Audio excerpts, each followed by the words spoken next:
Good morning. I'll take this opportunity to explain a little bit about pruning, especially here in the Napa Valley, and what we would expect in terms of how vines such as this should be pruned properly. Thinking about all the principles of good positions,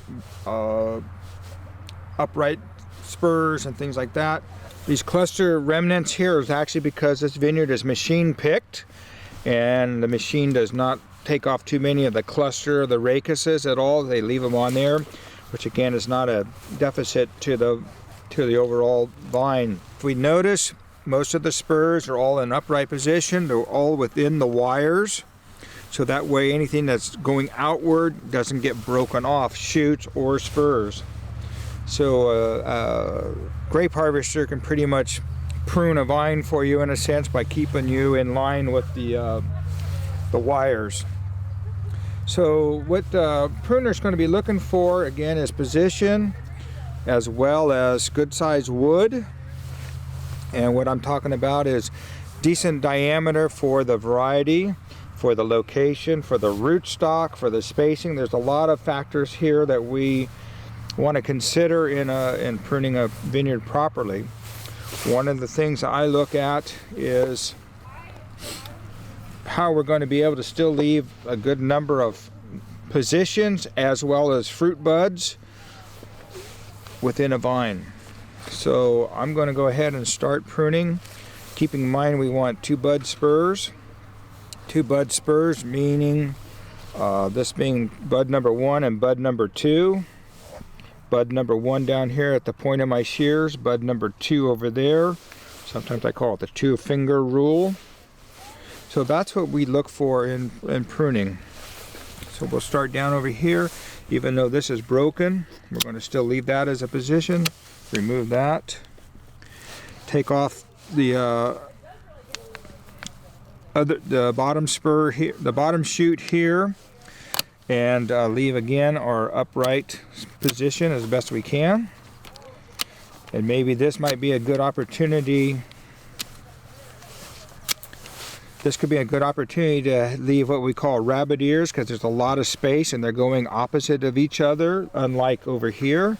So I'm going to go ahead and prune this at 2 buds and leave this one 2 buds here. And hopefully, as time progresses and the seasons go on, these will start to separate and fill in a little bit. My choices here are very simple. Both of these shoots are upright, growing upwards through the wires. But if we keep continuing to use the upper cane, you can see how fast these arms accelerate in height. So we have a great opportunity to remove the upper one down to there and eliminate that to 2 buds. Okay, I see a kind of a conflict with these 4 shoots in the very close proximity. One of the things that would be a benefit would be to actually eliminate this one completely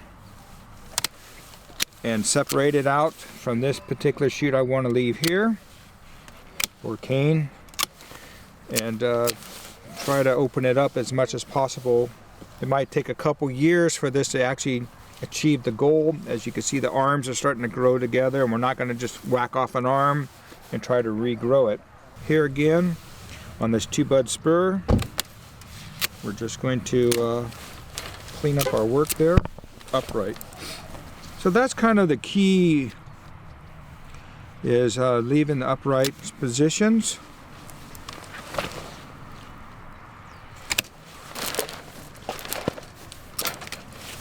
Same thing here. I'm going to retain that one, eliminate this one.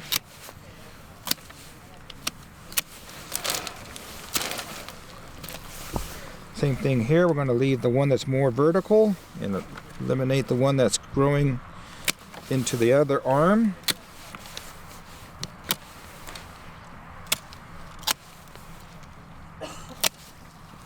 Take off all these water sprouts that are not needed. When we're doing cane pruning, as we want to take a quick look at our vine and look at how the cane from last year produced. In this case, it was probably pruned in 2, but one got broken off during tying operations, which sometimes happens. We want to look at perhaps how well our inner nodes are. That's the space between our nodes, if they're fairly uniform. Because if we have very long inner nodes, it tells us there could be a lot of water that went on through the growing season, a lot of nutrients perhaps that accelerated, or maybe that cane was in the shade and it was trying to get out to the sunlight. We also know in viticulture that our most productive fruit wood is usually 1-year-old wood off a 2-year-old wood, whether it's off a cane from last year or even a spur. This being 2-year-old now is what they classify that as, a 2-year-old, and this being 1-year-old. 2-year-old, 1-year-old. So how I look at this vine, again, it's going to be machine harvested, so it has to try to be retained as much to the wires as it can in this VSP vineyard. And typically it's 1 cane, 1 spur. 1 cane, 1 spur. So what I visualize on this particular vine is I'm going to cut off this old cane here and leave this one as my new fruit cane of about 10 to 12 buds for this growing season. And then over here I'm going to make this my spur, replacement spur for next year in case I need it as an insurance. Eliminate all this other water sprouts and things. On this side, because this, even though these canes are pretty vigorous, pretty much more vigorous than anything else I have, but as vine keeps getting further and further out in the vine rows, it's a great opportunity just to eliminate all 3 of those and leave this one right here for my fruit cane. Brings the vine a little bit closer, and here's my replacement spur, my renewal spur. So again, about 10 to 12 buds. I didn't count, but it's 2, 4, 6, 8, 9 buds. And I can leave this one perhaps as a better replacement spur because it's closer into the stake area. What we want to leave as 1 renewal spur essentially for each fruit cane that's left. And I'm leaving this for replacement, so hopefully as this spur develops, we can actually bring this head back closer into the trellis system a little bit and not have damage. So that essentially is going to be a 2 cane prune vine that'll be tied down. Same thing here, as these arms are getting longer and longer and further out, there's not a whole lot of opportunity to bring the head closer together, but nonetheless we have to go for our best fruit cane and not our weakest cane or a weak cane here and try to get the same kind of fruit load. So despite the fact that the really best fruit cane for this side is right here, we're going to go ahead and retain it, and I'm going to take this off last year's wood and remove it. This replacement spur really didn't do that well, but I'm going to go all the way back to here and leave this one for a renewal spur right back in here. So hopefully in the future this will develop and we can cut this whole head more concise. Same thing here, as you can see that this cane is my best option for a fruit cane, 10, 12 buds long. And I'm going to remove, remove all of that from the trellis wire. I'm going to leave this for my renewal spur right back in here. Take that also.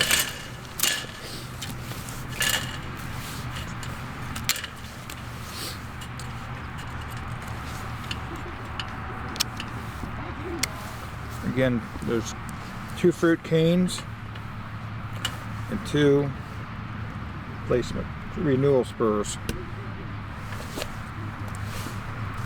Looking at this vine, had retained 2 canes from previous pruning season. Again, the clusters are here. Some of the clusters probably came off with the weather, but one of the ideas is try to keep the head as small as possible within the framework of the trellis system. So by looking at what we're going to do is try to figure out which canes, especially on this side of the vine, is going to be our best cane to tie down. As you can see, at this side, the arm is pretty high. The cane actually has to be looped downward to be tied with a twist to the wire. This cane here pretty much goes in the flow of the wire, so that's not going to be a problem. But now looking for a good renewal spur, it's going to probably be this one. This would make a good fruit cane, but again, I'm faced with the same arcing of the cane to be tied down. So there's not a whole lot of choices here, but we just can't spend a lot of time trying to analyze it and try to figure out who's on first and what's on second.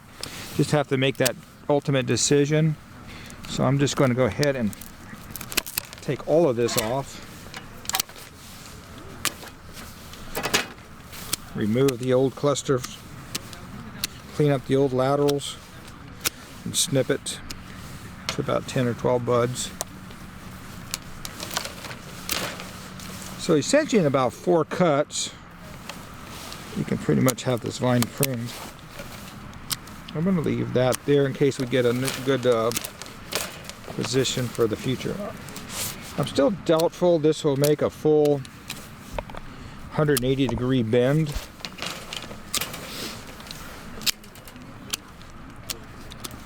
And the worst thing is to try to leave something and have a tire figure it out, and then he breaks it off. So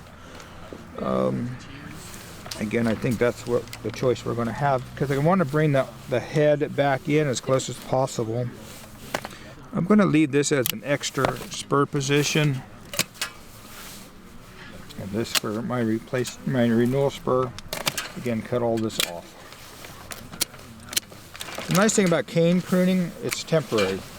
So what I mean by temporary is what we leave this year, we're going to take off next year, and leave 2 new canes to replace what we have. So there's nothing really super permanent here other than the head, the trunk, and that. So cane pruning, unlike cordon, is more of a temporary pruning style.